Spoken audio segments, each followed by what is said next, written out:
Hello students, welcome to our YouTube channel LK chemistry. Students, जैसा आप सभी जानते हैं, आजकल कोरोना वायरस के कारण सभी लोग अपने घर में ही विश्राम कर रहे होंगे और वहीं पर स्टडी कर रहे हैं। कोरोना वास्तव में एक बहुत बड़ी महामारी है। आज पूरा विश्व इस महामारी से जूझ रहा है और कोरोना से संबंधित कुछ जनरल इंस्ट्रक्शंस, उसकी जानकारी हमें हासिल होनी चाहिए। कोरोना वायरस पर भी मैंने 2 वीडियो बनाई थी और उन दोनों वीडियो के लिंक इस वीडियो के डिस्क्रिप्शन में डाल दूंगा ताकि आप कोरोना संबंधी प्रॉब्लम का भी सामान्य जानकारी हासिल कर सके और क्या रोकथाम, क्या प्रिकॉशंस मेंटेन कर सकते हैं, वो सब जानकारी उन दोनों वीडियो में आप देख सकते हैं। क्लियर? चलिए, हम बात कर रहे थे क्लास 11th का चैप्टर नंबर 3, तत्वों का वर्गीकरण तथा गुणधर्मों में आवर्तिता, यानी कैसे कैसे एलिमेंट्स का कैटेगराइजेशन, क्या क्लासिफिकेशन क्या है, उसको हम डिटेल में बात कर रहे थे। तो इस चैप्टर की 2 वीडियो हमने अपने चैनल पर ऑलरेडी अपलोड कर दी है। यदि आपने वो 2 वीडियो नहीं देखी तो प्लीज़ वो वीडियो भी देखना। इस वीडियो के डिस्क्रिप्शन में इस चैप्टर की 2 जो वीडियो बनाई है उन दोनों के प्लेलिस्ट का लिंक डाल दूँगा।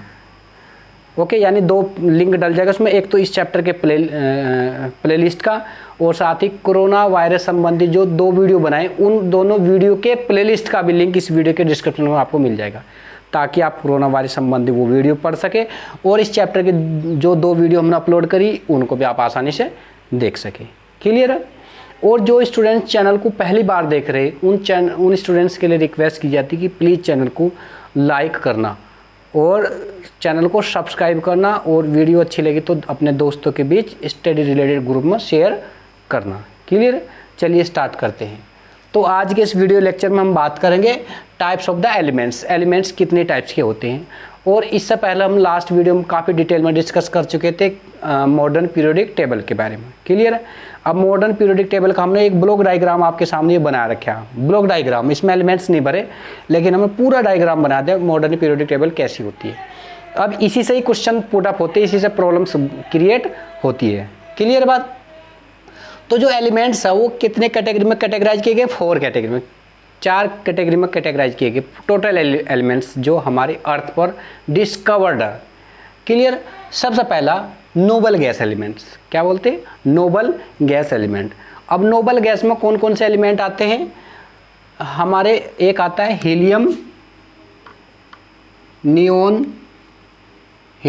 Organ, krypton, xenon, radon. ये एलिमेंट्स है हमारे नोबल गैस में। क्लियर? अब इनको थोड़ा डिटेल में डिस्कस करते हैं इन्हीं को ही पहले। तो नोबल गैस हमारे एलिमेंट्स है, इनको अक्रिय गैस बोलते हैं और इनको इनर्ट गैस बोलते हैं। इनके कई नाम है, अक्रिय gas, inert gas, noble gas, सब इन्हीं के नाम है। और कितने एलिमेंट है? Helium, neon, argon, krypton, xenon, radon, 6 element है टोटल। क्लियर? इनमें जो रेडोन है ये रेडियो एक्टिव नेचर होता है, ये ध्यान रखना। और अब ध्यान रखना, इनकी जो इलेक्ट्रॉनिक कॉन्फ़िगरेशन होता है, इनकी वैलेंसी होती है, वो सब हम डिटेल में डिस्कस करेंगे। तो जो इनका इलेक्ट्रॉनिक कॉन्फ़िगरेशन होगा NS2 NP6 होता है। क्या होता है इलेक्ट्रॉनिक कॉन्फ़िगरेशन इनका?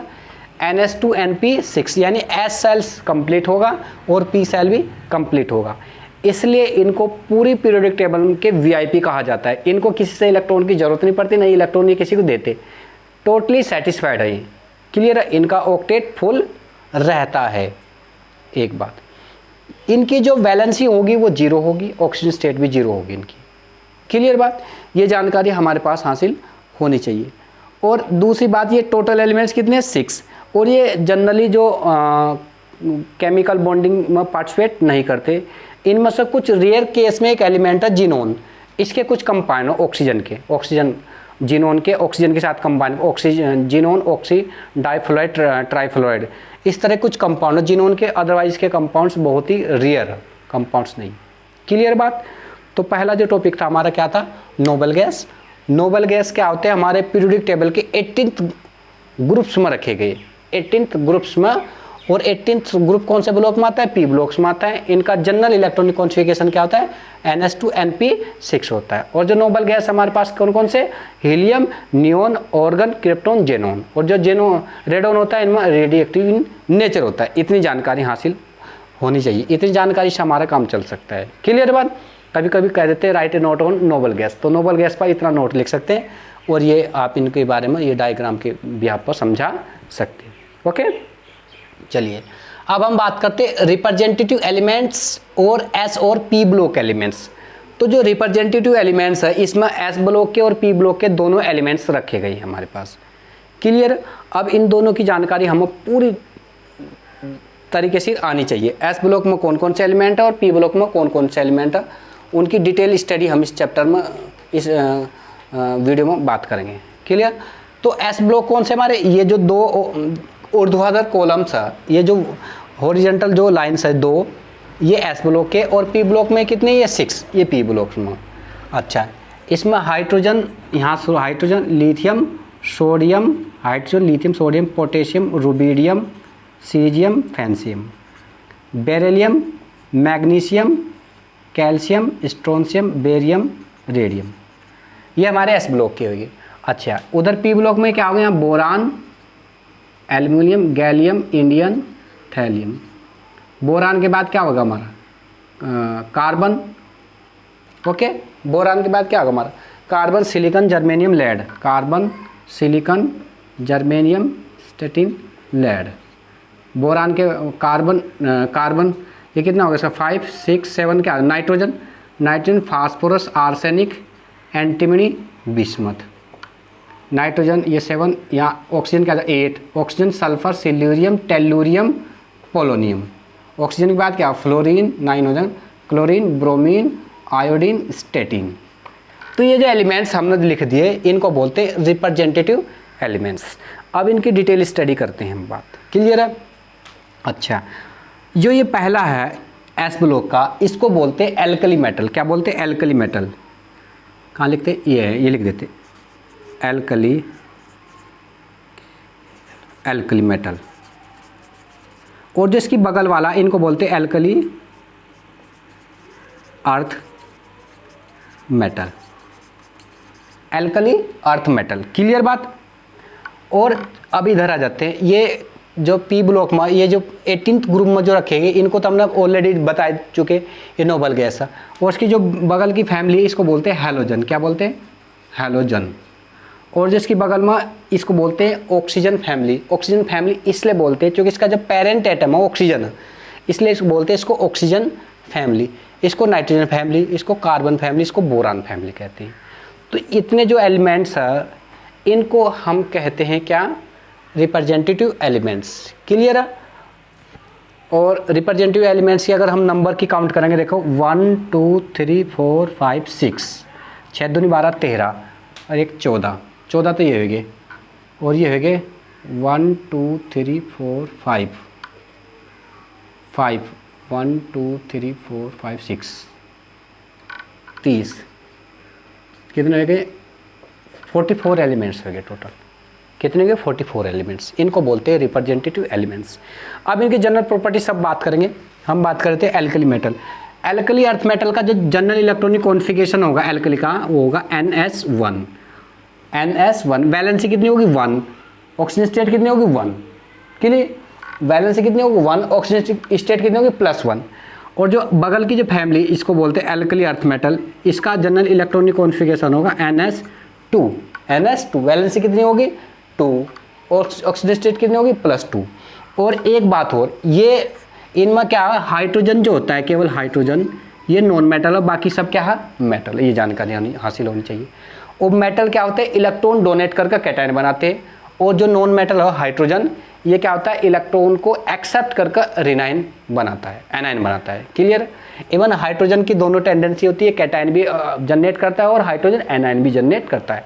इसके कैटायन को बोलते हैं हाइड्रोजन आयन, इसके एनाइन को बोलते हैं हाइड्राइड आयन। क्या बोलते हैं? Hydride ion. क्लियर बात? अच्छा, इतनी जानकारी हासिल हुई हमें।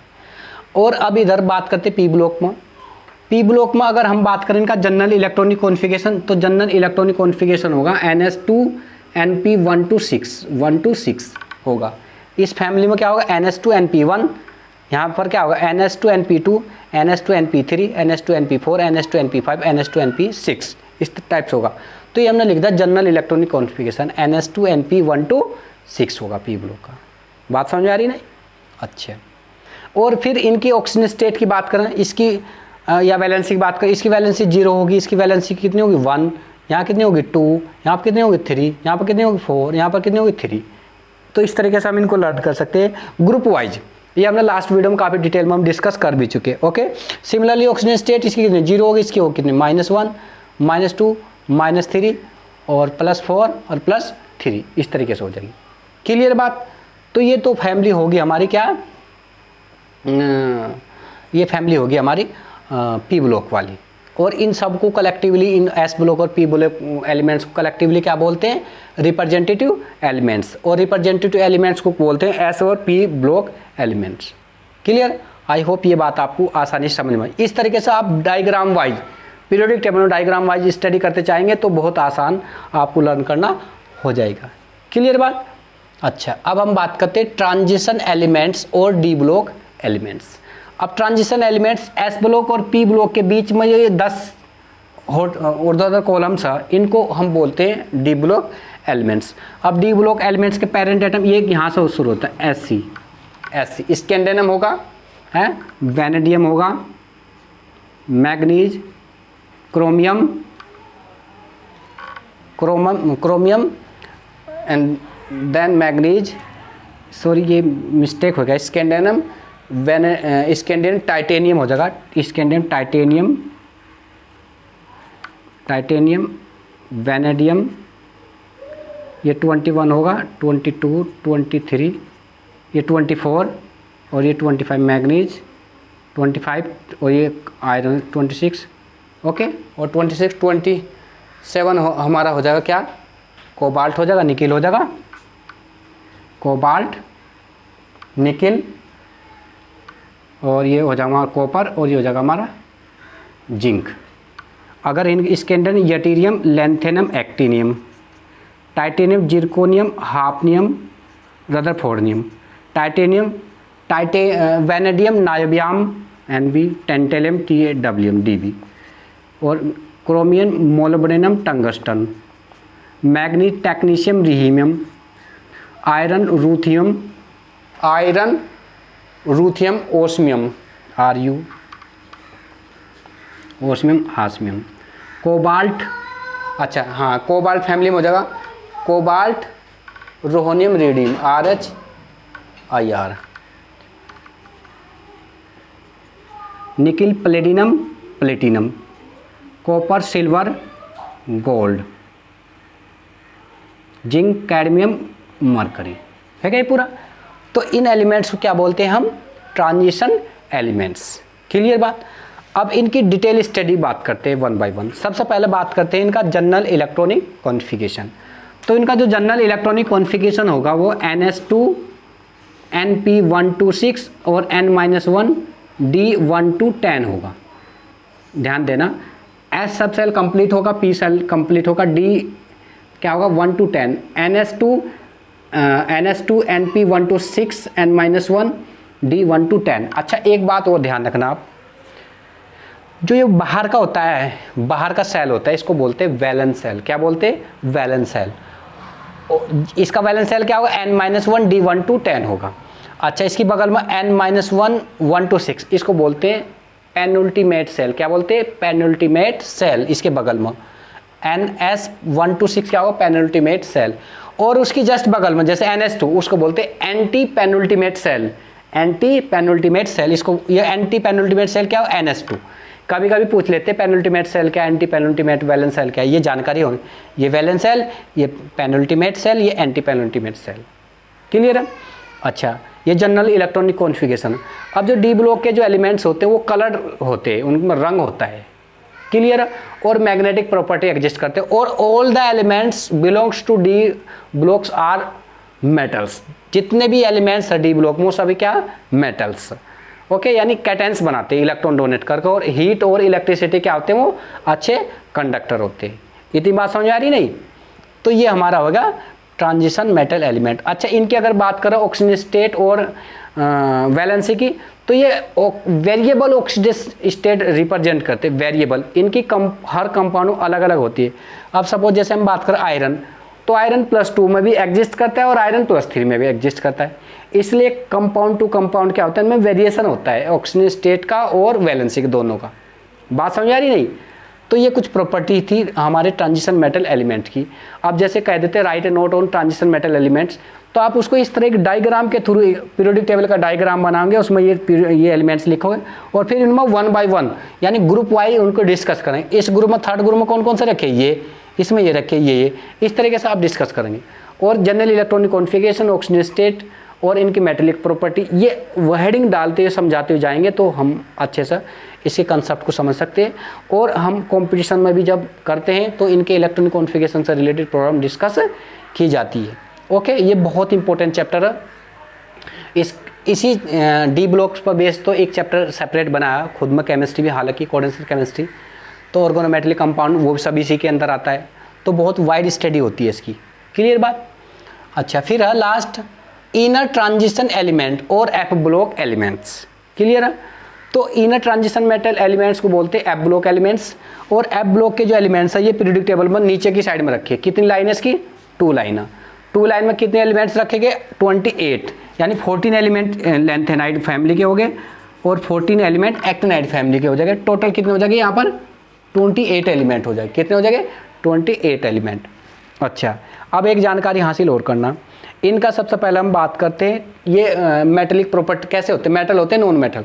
हाँ, ये मेटल होते हैं क्योंकि ये डी ब्लॉक से निकले बेसिकली। ये हमारा लैंथेनाइड फैमिली, लैंथेनम एक्टिनम, ये इन्हीं के तो फैमिली है ये, इसलिए डी ब्लॉक के ये, और सब मेटल्स हैं। क्लियर बात?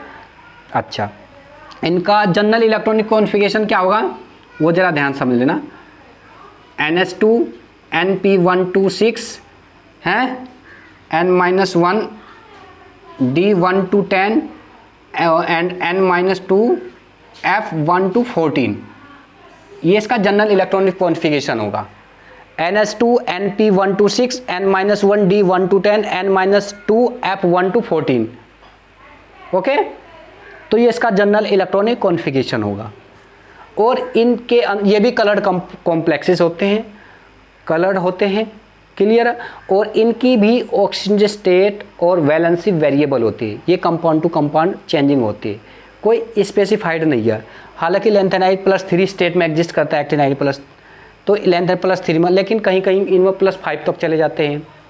ठीक है, तो वो हम उसमें पढ़ते हुए ना लैंथेनाइड कॉन्ट्रैक्शन, तो उसमें ये इनके एटॉमिक साइज इंक्रीज होता है एटॉमिक नंबर के इंक्रीज होने से। तो इसलिए हम इसके विषय में कोई स्पेसिफाइड ऑक्सीजन स्टेट या वैलेंसी के बारे में जानकारी नहीं दे सकते। तो ये था हमारा पूरे एलिमेंट्स किस किस तरीके से कैटेगराइज किए, उनके क्या क्या जनरल प्रॉपर्टी है। तो आप इसको साफ बिल्कुल ऐसे एक डायग्राम के माध्यम से नोट करो और फिर उस नोट करते हुए फिर उसके प्रॉपर नोट्स बनाना, ताकि हमको इसको समझना आसान हो सके। ओके, तो अब हम बात करते हैं कुछ पीरियोडिक प्रॉपर्टीज़ के बारे में।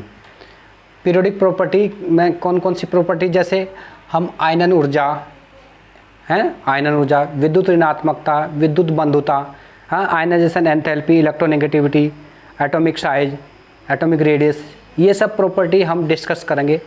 ओके, सबसे पहले हम बात करते हैं आयनाइजेशन एनर्जी या आयनन ऊर्जा। बहुत ही इंपॉर्टेंट है, इन पर आधारित प्रॉब्लम पूछी जाती है कंपटीशन में भी, और आपके एकेडमिक एग्जाम में तो बहुत इंपॉर्टेंट है ही। अब इसकी डेफिनेशन कैसे डिफाइन करेंगे, इस बात को ध्यान से समझ लेना। आयनाइजेशन एनर्जी, किसी भी न्यूट्रल एटम से इलेक्ट्रॉन के रिमूव करने के लिए, किसी भी न्यूट्रल एटम से इलेक्ट्रॉन के रिमूव करने के लिए जो आवश्यक एनर्जी होगी या रिक्वायर्ड एनर्जी होगी, उस एनर्जी को बोलते हैं हम आयनाइजेशन एनर्जी। बात समझ आ रही? किसी भी परमाणु, कोई भी उदासीन परमाणु हो, उससे इलेक्ट्रॉन को बाहर निकालने के लिए आवश्यक ऊर्जा की मात्रा को आयनन ऊर्जा कहते हैं। The required energy to remove an electron to neutral atom is said to be ionization energy. समझ आ रही बात? यानी किसी भी परमाणु से इलेक्ट्रॉन को बाहर निकालने के लिए जो आवश्यक ऊर्जा होगी उसको बोलते हैं आयनाइजेशन एनर्जी। और वो ये कई प्रकार की हो सकती है।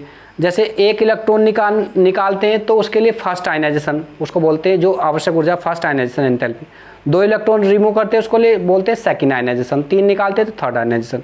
जैसे इस बात को हम किस प्रकार समझते हैं, हमने ले लिया मान लिया एक ये कोई मेटल है, इस मेटल से हमने ये M+1 स्टेट में एग्जिस्ट करा, एक इलेक्ट्रॉन रिमूव हुआ, तो जो रिक्वायर्ड एनर्जी होगी, जो खर्च एनर्जी होगी उसको बोले IE1। एक इलेक्ट्रॉन रिमूव करने के लिए जो आवश्यक एनर्जी होगी उसको बोलेंगे IE1। और सपोज ये है, इसके अंदर से हम अब M plus IE2 equal to M+4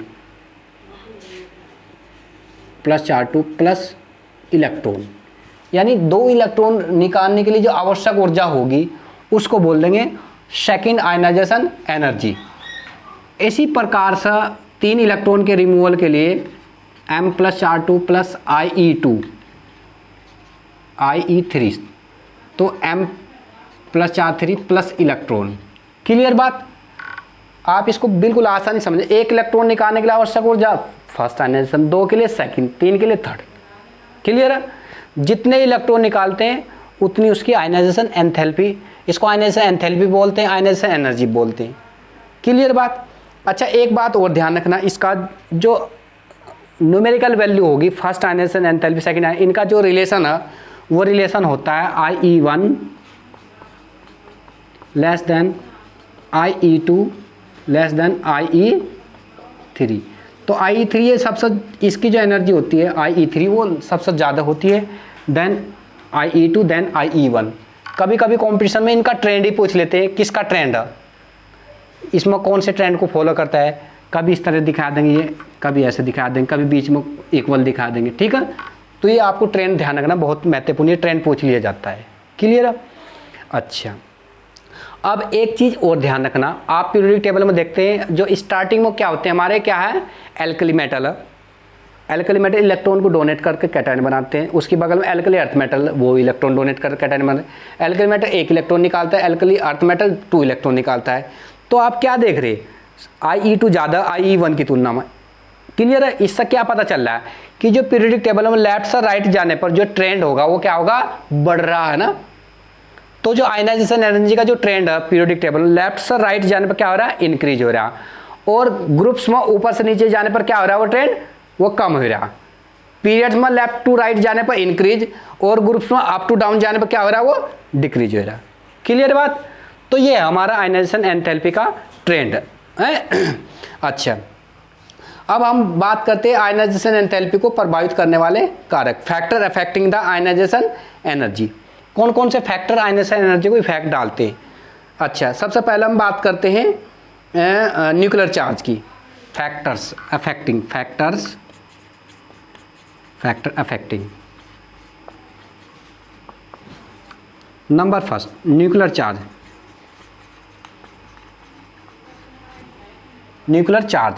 एक फैक्टर हमारा न्यूक्लियर चार्ज आयनाइजेशन एंथैल्पी को किस प्रकार से प्रभावित करता है, इसको हम बात करते हैं। क्लियर है। अच्छा, अब बात इसको ध्यान समझ लेना, नाभिकीय आवेश बढ़ने पर क्या, इलेक्ट्रॉन नाभिक के पास अधिक मजबूती से जुड़ जाता है। नाभिकीय आवेश बढ़ने से या न्यूक्लियर चार्ज बढ़ने से इलेक्ट्रॉन नाभिक को टाइटली बॉन्डेड कर लेता है। क्लियर है। तो जब टाइटली बॉन्डेड तो उससे इलेक्ट्रॉन को निकालने थोड़ा सा कठिन हो जाता है ना। अतः जो न्यूक्लियर चार्ज इंक्रीज होता है तो आयनाइजेशन एंथैल्पी भी क्या होती है, इंक्रीज होती है। न्यूक्लियर चार्ज के बढ़ने से क्या होगा, आयनाइजेशन एंथैल्पी भी इंक्रीज होती है। ये ट्रेंड ध्यान रखना, शॉर्टकट में लिखता हूँ, increase nuclear charge and increase the ionization energy. Clear बात। अच्छा, सेकंड, कौन से फैक्टर जो इफेक्ट डाले, सेकंड फैक्टर होगा atomic size.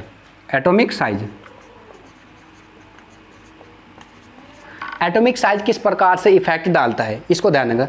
Increase the atomic size, decrease the ionization energy. Increase atomic size, decrease the ionization energy. ये इसका reverse हो जाता है। इसका साइज इंक्रीज होने से क्या होगा, आयनाइजेशन एंथैल्पी डिक्रीज हो जाती है। देखो इस बात को समझो, वो उसकी गैप बन जाएगा, डिस्टेंस हो जाएगा, तो डिस्टेंस जब बढ़ जाएगा इलेक्ट्रॉन को रिमूवल करना आसान हो जाएगा फिर हमारे लिए। क्लियर बात। अच्छा, और एक चीज़ और ध्यान रखना, बहुत ही इंपॉर्टेंट चीज़ है, थर्ड, जो हमारे ब्लॉक्स होते हैं, S block, P block, D block, F block, इनमें इनका जो ट्रेंड है, किस में ज़्यादा आयनाइजेशन एंथैल्पी, किस में कम है, इसका जो ट्रेंड है वो है SPDF, SPDF इस तरह से होता है। यानी S की सबसे ज़्यादा होगी, then P, then D, then F, F की सबसे कम होगी। S ब्लॉक के जो एलिमेंट्स है उससे इलेक्ट्रॉन को निकालना थोड़ा सा कठिन हो जाता है, क्योंकि वो आयनिक कंपाउंड बनाते हैं।